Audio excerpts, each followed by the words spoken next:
Hello hi friends. Idli, dosa, சோறுன்னு இப்படி எல்லாத்துக்கூடையும் ரொம்ப ரொம்ப பக்கா பொருத்தமாக இருக்கக்கூடிய சின்ன வெங்காய சட்னியை கிராமத்தில் பண்ணுவாங்க இல்லையா, அந்த முறையில் ரொம்ப ரொம்ப ஈஸியாகவும் டக்குனும் எப்படி செய்யறதுன்னு சொல்லி பார்க்கலாமா? Welcome to Kuruvi's kitchen.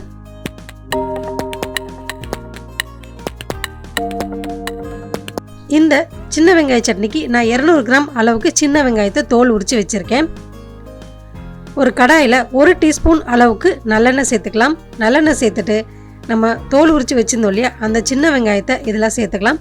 இதுக்கு சின்ன வெங்காயம் சேர்த்து பண்ணும்பொழுது தான் ரொம்ப ரொம்ப சட்னி சுவையாக இருக்கும்.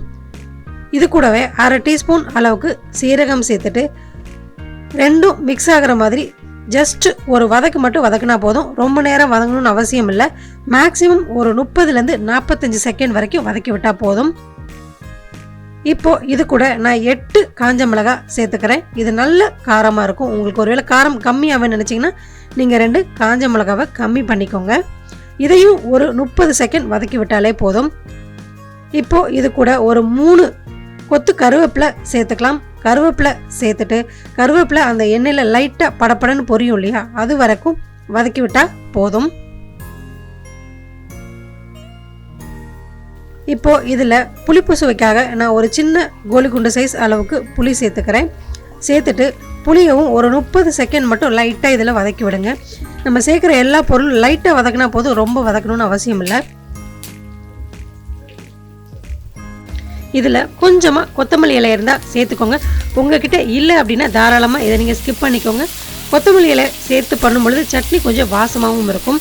கொத்தமல்லி இலையை சேர்த்துட்டு இதையும் ஒரு 30 செகண்ட் வதக்கி விட்டாலே போதும். இது 30 செகண்ட் வதங்கினதுக்கு அப்புறமா ஒரு 4 பல் பூண்டு, இதுவும் ஆப்ஷனல் தான். பூண்டு பிடிக்காதவங்க தாராளமாக இதை ஸ்கிப் பண்ணிக்கோங்க. பூண்டையும் சேர்த்துட்டு லைட்டாக ஒரு வதக்கிக்கலாம். ஃபைனலாக இந்த சட்னிக்கு தேவையான அளவு உப்பு மட்டும் சேர்த்துலாம். சேர்த்துட்டு உப்பை நல்லா மிக்ஸ் பண்ணி விட்டுட்டு நம்ம ஸ்டவ்வை ஆஃப் பண்ணிடலாம். இப்போ நம்ம வதக்கின பொருட்கள்லாம் நல்லா சூடாக இருக்கும். இது சூடு ஆறுற வரைக்கும் ஒரு தட்டில் போட்டு ஆற விட்டுடலாம். கிராமத்துலலாம் இந்த சட்னி நல்லா அம்மியில் வச்சு தான் அரைப்பாங்க. என்கிட்ட அம்மி இல்லை, அந்த காரணத்தால் நான் மிக்ஸி ஜாரில் தான் இன்றைக்கி அரைக்கிறேன். உங்ககிட்ட அம்மியில் இருந்தால் தாராளமாக அம்மியில் அரைங்க, டேஸ்ட்டு சூப்பராக இருக்கும். இந்த அளவுக்கு நல்லா மழுன்னு அரைச்சி எடுத்து வச்சுக்கோங்க. இப்போது இதுக்கு தேவையான தாளிதம் ரெடி பண்ணிடலாம். இதுக்கு 1 டீஸ்பூன் நல்லெண்ணெய் நல்லா சூடானே இதில் 1 டீஸ்பூன் அளவுக்கு கடுகு உளுந்து சேர்த்துக்கலாம். கடுகு உளுந்து பொரிய ஆரம்பித்த உடனே கொஞ்சமாக பெருங்காயத்தூள் சேர்த்துட்டு ஃபைனலாக ஒரு கொத்து கருவேப்பிலை சேர்த்துட்டு நம்ம ஸ்டவ்வை ஆஃப் பண்ணிடலாம்.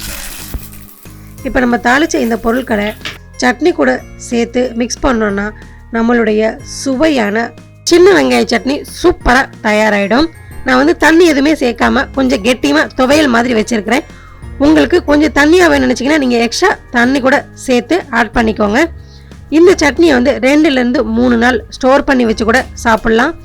சின்ன குழந்தைங்கலேருந்து பெரியவங்க வரைக்கும் ரொம்ப விரும்பி சாப்பிடக்கூடிய இந்த சட்னியை நீங்களும் உங்கள் வீட்டில் செஞ்சு பார்த்துட்டு எப்படி இருந்துச்சுன்னு சொல்லிட்டு மறக்காமல் எனக்கு கமெண்ட் பண்ணுங்கள். Thank you friends.